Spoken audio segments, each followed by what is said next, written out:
So this is a completely different video to usual today about how I vlog as someone with a chronic/terminal illness. If you have an iPhone and if you also have an iPad, then this is the video for you. Because I've had a few people ask me how I started doing it. The reason I wasn't going to do it at the beginning is because I thought I needed the fancy DSLR, which I did actually get.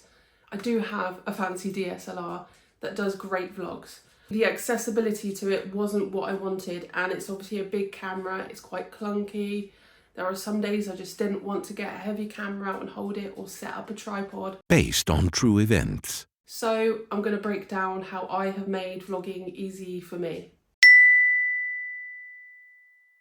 Now, how I essentially leveled down my vlogging from this really complicated setup of a DSLR, tripods, laptops. It started with my iPhone 13 because it's quite a good camera. I believe it was 24 megapixels, I think. Don't quote me on that. So if you have access to an iPhone, you are already 10 steps ahead. As long as your iPhone is able to update to the new softwares and accept newer versions of apps and things, you're good to go. I now have the iPhone 15 Pro Max, which is now, I believe, a 48 megapixel camera, and it is great. I cannot fault my phone at all. So, what you need: Android and Samsung users, Google Pixel users. I don't know the accessibility and compatibility with the things I'm about to mention. My phone connects to my iPad, therefore everything is synced with my phone to my iPad. And my iPad is where I have my software. So now we've talked about what you need to make the videos. Let's talk about creating the videos. So like I said, I go from iPhone to iPad and it is all synchronized. However, you can do everything I'm about to mention on your iPhone alone. You don't have to have the iPad. Now, if you are editing straight off your phone, the apps will be slightly different that you use for editing the video itself. You can edit in YouTube, or you can use things such as CapCut, which a lot of people like using, and if you pay for the full version, you don't have to worry about the watermark. And there are tons of free editing softwares on the iPhone. Sometimes it might be trial and error of what's best for you, but just try a few and see what works. However, if you have the iPad, the best software I can recommend is DaVinci, and that is completely free on laptop and on the iPad.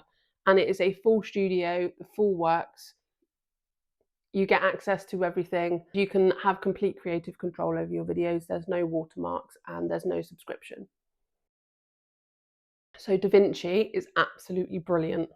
And it's the same for the laptop if you do choose to edit your software on a laptop. For my copyright-free music, I pay for something called Upbeat. You can use copyright-free music as long as you credit the artist in your description for free, so no subscriptions, or you can find the music on YouTube.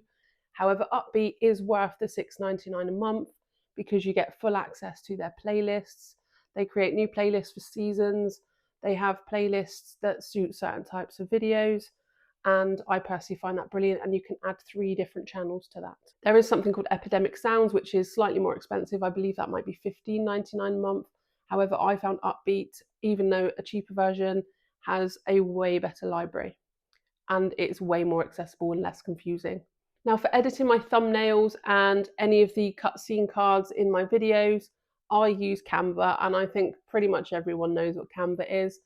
Now, you can have the free version of Canva. The free version of Canva is pretty good, but you will always find something where you're like, I really want to put that in my thumbnail. I'd say that the paid version is a lot better for having a much wider variety of things to add.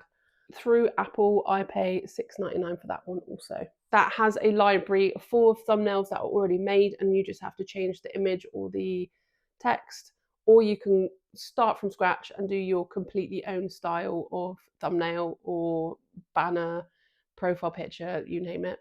Now, for me, it's so much easier because I have the iPad to iPhone AirDrop facilities on my iPad to iPhone. However, I do also have on the way via Amazon today one of these, which is a SanDisk memory card / hard drive.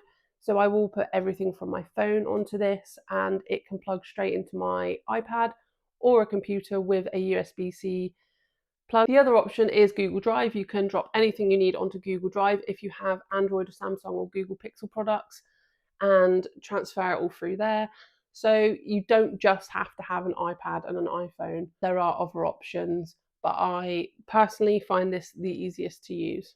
Now, the other thing that I am using, which I wasn't using at the beginning of this video because I forgot, so I had to get up and put them on, my new mics. Now, they've been a bit iffy, a bit on and off, so this is going to be a real test of them working in this video. So this is the Yijata mics, which plug into an iPhone with a USB-C. But these come with the two dead cats, the fluffy things that go on the end for when you're out and about when it's windy. You can just clip them onto you, plugs into the phone, turns on and connects. With any luck, they will sound great. The reviews were great and they were £30 in the sale because I got them on Prime Day. I believe they are now 37 the last time I looked, but they're really easy to carry around. And you know what? You don't actually need them. But what it does is if I walked away from the camera now, you can still hear me at the same volume and quality. Whereas with the iPhone, if I've got it sat down or on a tripod and I walk away, the sound quality differs. They are still kind of in testing, but you will be able to judge it by this video yourself, and you'll be able to see the difference in quality at the beginning for the first few minutes and now. So let me know what quality is best. Now, as a chronically ill / terminally ill content creator, I obviously struggle to find the motivation day to day to make content. And at the beginning, I was really against doing it because I was like, I can't add filters on my videos. I'm going to look so gaunt and tired and poorly. And then I was like, well, what are you doing this for then? That's exactly what you're making this content for, is to be real, raw, and show people that life isn't all roses or what they see on TikTok and Instagram. You know, it is an Instagram versus reality situation. And I want to make sure that I keep my integrity and show you how it is. So even if you just vlog 2 minutes a day, just 2 minutes a day of something you did or something you want to talk about, or just your medication routine, anything like that, just add 2 minutes in a video per day, and then you've got a 10-minute video from Monday to Friday. If you start there, which is pretty much what I have done, you will build up the confidence to do more. But to build your confidence, I do suggest maybe 2 minutes a day. There are people on YouTube who make a cup of tea look interesting. They can make making a cup of tea look fun. It's all about how you edit it in the app afterwards also. You can add all sorts of things to videos in DaVinci, so you can have so much creative fun. Over the last couple of weeks, I've really not been very well at all. All I have really had to keep myself motivated is to make little snippets of my day and then go to bed, lie there and edit it. And because my iPad is so light, I've got my Apple Pen. I can just lie there. I've not got to worry about picking things up that are heavy. It's just all there and it's really simple. So when people ask me, you know, as a chronically ill creator, how do you manage to do that? It is, for me, very simple. It wasn't until I realized I needed to make it simpler, and I just completely scaled everything down. Now everything works together so well. So Upbeat with Canva, with DaVinci, they all work together where I can make playlists on Upbeat that suit my channel and they're just there, and it creates AI playlists for me. I have cutscene cards and a thumbnail at the beginning and end, which are already there on my iPad, and I keep the same ones consistent so that I don't have to worry about making new ones each time. The only thumbnails I have to make new each time are the ones relating to that particular video, and even then I keep it very simple with a screenshot from the video and a 3 to 4 word title. So this whole process can be, other than the equipment you use, completely free and fairly easy to do. I wanted to make this video so that people with a chronic illness or who are struggling to find the motivation to do this, that it can be done. But it's one of those, if I can do it, honestly, you can do it. I want something to be able to do. I want something to be able to put out there. I want to share my experience and I want to leave something behind, and this is that for me. If you have any questions, feel free to ask me below. I know this is a very informal tutorial, but I did just want to sit here, have a chat. But this kind of style of video is new to me too. And if you need any help or guidance, I am more than happy to help for absolutely free. There is no paywall. I'm not going to ask you to sign up to my course.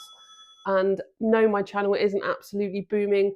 I have a nice lot of returning watchers, which is great. So I can't give advice on how to build your channel, but I can give advice on how to start it. And we start as we mean to go on. So thank you for watching this video. I hope it was informative enough. If I have missed anything out, please ask and I will do my best to answer in the comments. Thanks for watching. Bye.